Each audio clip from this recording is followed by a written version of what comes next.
अस्सलाम वालेकुम, welcome to my channel easy way of learning biology. आज की इस वीडियो में हम डिस्कस करेंगे एक्सोस्केलेटन के फ्लो चार्ट के बारे में। तो exoskeleton is divided into skull, vertebral column, chest, bone and ribs. This skull has 29 bones, vertebral column has 26 bones, and chest has 1 bone, and ribs has 24 bones. So in this video we can discuss the flow chart of skull, and in the next video we can discuss the flow chart of vertebral column and ribs. इस video में हम discuss करेंगे कि school में जो है 29 bones किस तरह डिवाइड किए हुए हैं और इसकी डिवीजन किस बेस पर हुई है और उन्हें क्या नेम उन्हें दिए हुए हैं और कितने बोन्स जो है इसमें पेयर्ड है और या कि अनपेयर्ड है। ओके जी, ये है स्कल का फ्लो चार्ट। तो we know that skull has 29 bones and skull is divided into these parts. The into skull is divided into cranium, ear, face, and hyoid bones. So these 29 bones are divided into these different parts. Okay, cranium has 8 bones, ear has 6 bones, face has 14 bones, and hyoid has 1 bone. Cranium जो है उसमें 8 bones है जिसमें unpaired bone भी present है और paired bones भी present है। तो क्रेनियम में 8 बोन्स है, सो अनपेयर्ड जो है यहाँ पर हमारे पास 4 बोन्स हैं। तो 4 bones are present in the unpaired region and 4 bones are unpaired and 2 bones are in paired form. So when we add up these 2 bones, so we get 4. Unpaired bone हमारे पास कौन कौन से हैं? अनपेयर्ड जो है हमारे पास 4 बोन्स हैं। इसमें फर्स्ट वन जो है वो फ्रंटल है, जो कि फ्रंट की साइड पर जो बोन है हमारे स्कल में, क्रेनियम के रीजन में।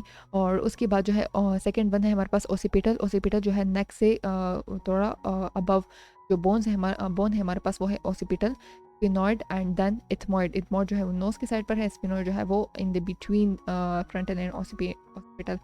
ओके जी, और जो बोन्स हमारे पास पेयर्ड फॉर्म में है, मींस जो हमारे पास ये ऐसा बोन है वो है हमारे पास पैराटल और टेम्पोरल। पैराटल ऐसे है कि इसमें ये 2 बोन्स हमारे पास प्रेजेंट है, यानी पैराटल जो है वो पेयर फॉर्म में है। तो 2 बोन्स पैराटल के हो गए और 2 बोन्स टेम्पोरल के हो गए। सो टोटल हमारे पास 4 बोन्स हो गए। तो टोटल अनपेयर जो है वो 4 बोन्स है और पेयर जो है वो 2 bones है, but each is present in pair form. So this is total 4 bones. So 4 plus 4 we get 8 bones. तो cranium में हमारे पास टोटल जो है वो 8 bones present है। ओके जी, नेक्स्ट जो है हमारे पास ईयर है। This is included in the school reason and year has 6 bones and year में भी जो है पेयर्ड बोन्स है, यानी हर एक बोन जो है वो पेयर फॉर्म में है। जैसे कि मेलियस है, इंकस है, स्टेप्स है। सो मेलियस जो है वो उसके 2 बोन्स प्रेजेंट है, इंकस की भी 2 बोन्स है और स्टेप्स की भी 2 बोन्स है। So when we add up these 3 bones so we get 6 bones. तो ईयर में भी 6 bones जो है वो प्रेजेंट है and these are very small bones. Okay जी, नेक्स्ट जो है हमारे पास स्कल में जो है नेक्स्ट जो पार्ट है वो है फेस।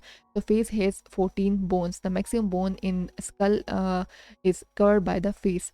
तो फेस में जो है वो 14 बोन्स हैं। फेस में भी अनपेयर्ड बोन भी प्रेजेंट है और पेयर्ड बोन भी प्रेजेंट है। अनपेयर्ड बोन हमारे पास है मैंडिबल और वोमर, जो कि एक ही बोन हमारे पास प्रेजेंट है, यानी 2 बोन जो है वो अनपेयर्ड रीजन में आ गए, which is mandible and vomer. And in paired region we have 6 bones. The first one is maxilla. 2 bones of maxilla are present, 2 bones of zygomatic are present, and 2 bones of palatine are present, 2 bones of lacrimal, and 2 bones of nasal, and 2 bones of inferior concha. So these are 6 bones present in paired form. So we have 12 bones in paired form in the face and 2 bones in unpaired form. So when we add up these 12 with 2 we get 14. So 14 bones are present in the face. Okay जी, next जो हमारे पास reason है वो है hyoid bones, जिसमें एक ही bone present होता है और वो है नेक बोन, जो कि नेक में ही प्रेजेंट होता है। तो this is all about the skull, the flow chart of bones in present in the skull and this division of bones present in different regions of skull. और इस वीडियो में जो है हमने स्कल के बारे में डिस्कस किया। नेक्स्ट वीडियो जो है उसमें हम वर्टेब्रल कॉलम और रिब्स के बारे में डिस्कस करेंगे। बिल्कुल इसी तरह का फ्लो चार्ट मैं बनाऊंगी और वर्टेब्रल कॉलम में आपको बताऊंगी कि किस तरह बोन्स के डिवीजन हुए हैं, उसके नेम क्या क्या है और कहाँ कहाँ पर ये लोग प्रेजेंट है और उसकी नंबरिंग क्या है। और इसी तरह बिल्कुल रिब्स के बारे में भी मैं आपको डिस्कस करूँगी। तो स्कल से रिलेटेड जितने एमसीक्यू आते हैं वो इसी टाइप के आते हैं कि हमारे पास क्रेनियम में कितने टाइप ऑफ बोन्स हैं, एयर में या तो नंबरिंग पूछी होती है या फिर ये पूछा होता है कि अनपेयर्ड बोन कितने हैं क्रेनियम में, या फेस में अनपेयर्ड बोन कितने हैं या पेयर्ड कितने हैं, या उनकी उनका नेम पूछा होता है कि फ्रंटल जो है हमारे पास अनपेयर्ड बोन में इंक्लूडेड है या पेयर्ड बोन में इंक्लूडेड है। तो अगर आपने इस फ्लो चार्ट पर प्रैक्टिस की हो, आपको याद हो, तो आप इजीली कह सकते हैं कि frontal is included in the unpaired region of the cranium. Okay जी, इस तरह फेस से रिलेटेड भी बहुत से एमसीक्यू आ सकते हैं कि पेयर्ड बोन जो है लैक्रिमल हमारे पास पेयर्ड बोन के रीजन में आता है या अनपेयर्ड में, या लैक्रिमल जो है इसकी नंबरिंग क्या है।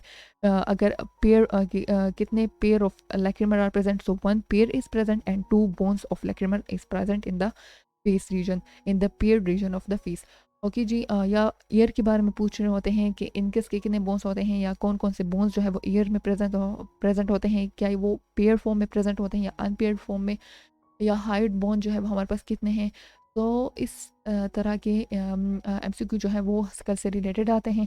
अगर आपने इस फ्लो चार्ट पर प्रैक्टिस की हो, इसे याद किया हो, इसे लर्न किया हो, तो आपका वो टॉपिक जो है वो ईजी कवर भी हो जाएगा और आपके एमसीक्यू जो है वो भी कम्प्लीटली बिल्कुल करेक्ट होंगे। तो अब इसके इस फ्लो चार्ट पर प्रैक्टिस करने के बाद आप अपने बुक के स्कल के टॉपिक को रीड करो, उसमें से कोई ऐसा पॉइंट, कोई ऐसे लाइन जो इस फ्लो चार्ट में ना डिस्कस भी हो या इस फ्लो चार्ट में इंक्लूडेड ना हो, तो आप वो हाइलाइटर के थ्रू से हाईलाइट कर लो और से याद कर लो इस फ्लो चार्ट पर प्रैक्टिस करने के बाद। अ, इस तरह आपका स्कल का जो टॉपिक है वो हर एंगल से कवर हो जाएगा और उसके बाद आप लोग एमसीक्यू की बुक उठाओ।